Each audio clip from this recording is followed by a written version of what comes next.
things may not get too much better after our Things WWE Shoved Down Our Throats award, because now we have the Change the Channel award. So that is like the cousin or the distant relative from the Shoved Down Our Throats award, where something is so bad that it doesn't get annoying, it doesn't upset you. You actually grab the controller, or if you're watching on Dish Anywhere like I am, you actually go to YouTube and watch a video of cute puppies playing around or Fail Army or something just to get something into your system that you actually enjoy. So without further ado, Ryan, can we get to the nominees, my friend? Absolutely. The nominees for the Change the Channel Award are the Club's Old Day segment, the Third Hour of Raw, Ugh. Ambrose's Rebound Clothesline, Make it stop. Stephanie McMahon with a microphone, I can't take it. Stephanie McMahon's theme song, Oh my God.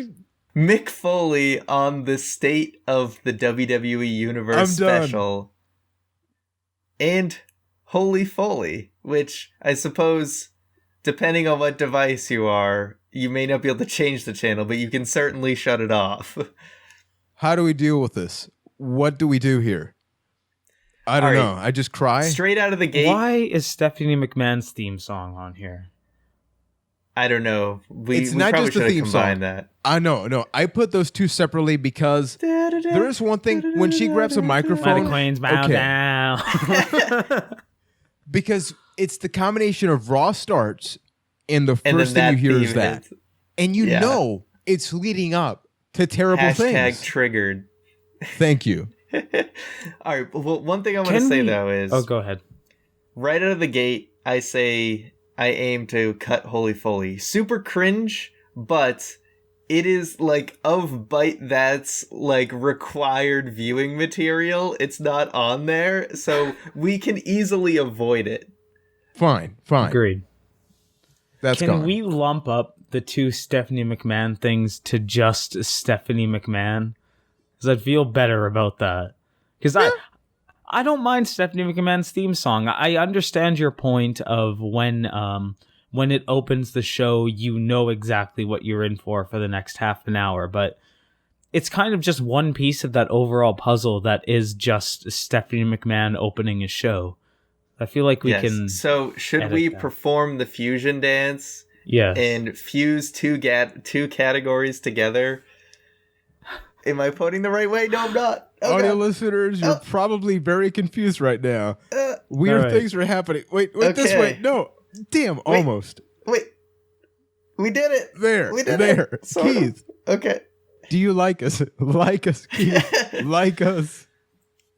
What would your fusion name be? Would it be Ryan? Ruan? But it'd have to be Rye, so Ryan? It would just be... It would basically be Ryan's name. Wouldn't it just be Ryan because we just keep the A in the end from one's name? Ryan, oh my God, what a name. Or, yeah, if we do the end of my name, then it's either Juan or Ryan, no matter how you split it. We're meant to fuse together, Ryan. Accept it. Embrace it.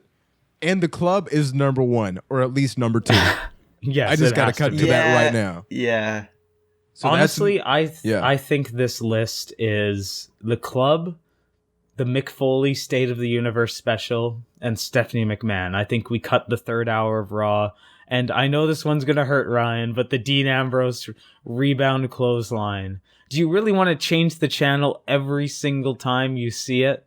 See, yeah, the thing is, it helps that it's now on SmackDown. That has been a significant change this year. So SmackDown puts me in a pretty good mood. So when I see the rebound clothesline, I'm able to recover. But, you know, if it's a bad episode of Raw and I see that, then it drives me up a wall. But I've had a lot of time to cope with that. Whereas it doesn't matter how long Stephanie McMahon's around. In her current state, it's impossible to cope. Very understandable. Do we cut the third hour of Raw? It's bounced back. Like sometimes good things happen. There was a time where that third hour of Raw, they legitimately gave up for like 2 months with the third hour of Raw. Absolutely. Before the draft. I'm not willing to cut it so lightly, but it's it's hard against the current competition I think whether it it's- actually does make the cut. I think it's the less of all the evils on here. The lesser I think of it's them. something that it's like the cloud above the 3 picks. Despite the fact whoever wins number 1, we all know the third hour of Raw for the most part is always the painful one. The It's thing moving is, over though, it.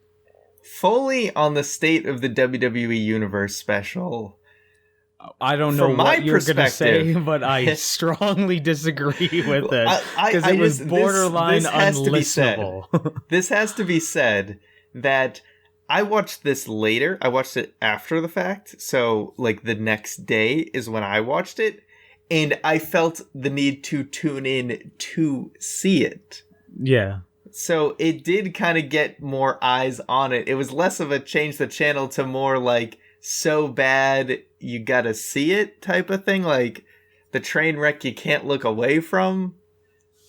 I'm not No, getting a lot man. of agreement No, over here. man. There's a lot of wrestling can be very cringy, and there's a lot of bad that happens with wrestling. But the only time this year that my face was in my palm was during Mick Foley in the State of the Union, just like, oh my God, Mick, what are you doing here? Like, why are you talking about socks?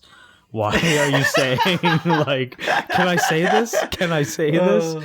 Just what's going on, buddy? Are you okay? It And was nothing- it was the See, worst. the fact that you said like the "can I say this" part, I'm already smiling and feeling cringy about, nothing better to Alright, get it a was bad character over. It was bad. No better way to get a bad character over than talking about Connor's cure and socks. right? Like, what a way to just confuse everybody that is watching, because he didn't get the memo that one thing was the other one. So I would definitely put that in the top 2. But that being said, we got to talk about the club in the old day, because we've been avoiding that conversation right now.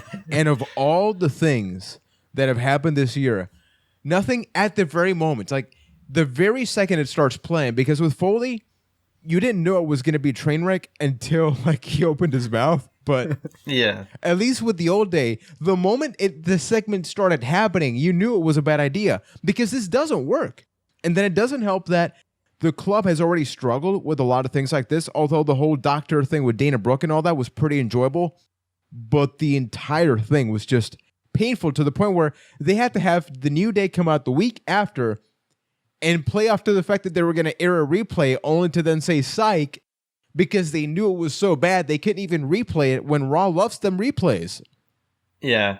Yeah, no, it was horrendous. It's unquestionably number 1. I don't think I'm even going to get much disagreement from you guys. No, not at all. And that's Nope. the reason we hadn't even like talked about it too much up until now, is because we just know it's like auto number 1, because it was just horrendous. I remember my roommate, who he's not a huge wrestling fan, but he'll watch sometimes. He walked away when that was on. He was like, yeah, I can't even watch this. And he normally sits through some of the really bad stuff on Raw. And this one, yeah, it was just absolutely dreadful. It was a segment so bad that the club had to go on television the next month and be like, we ain't about jokes, we're just here Yeah. to make a statement. That 'Cause it just- definitely set them back for sure. I just want to point out Ryan's roommate took it to the whole different level. He didn't change the channel. He walked, He walked away. man. Yeah. That's all the statement we need. And then Stephanie McMahon is number 3. Yes. Yes. So, folks, there you have it. With our change the channel. Oh my God. So here we go. With the Change the Channel award, everybody lost here. That's what matters. Nobody won in the process of this. At number 3, it's Stephanie McMahon. Just Stephanie. At number 2, Mick Foley. You could also just say Mick Foley on Raw, but we were talking about Mick Foley on the State of the WWE Universe special. Hopefully that was only a one-time thing. And then at number 1, we have the club's old day segment. The club, my God, I am really hoping they did not come up with that or thought it was funny, because that was just so painful. I kind of wanted to cry a little bit. If it came from the same mind as Sparkle Crotch, it kind of, you can understand. But Rivalries are the things that keep us coming back on a week-to-week basis to see what happens next. So up next, we have the Feud of the Year award here on Byte That.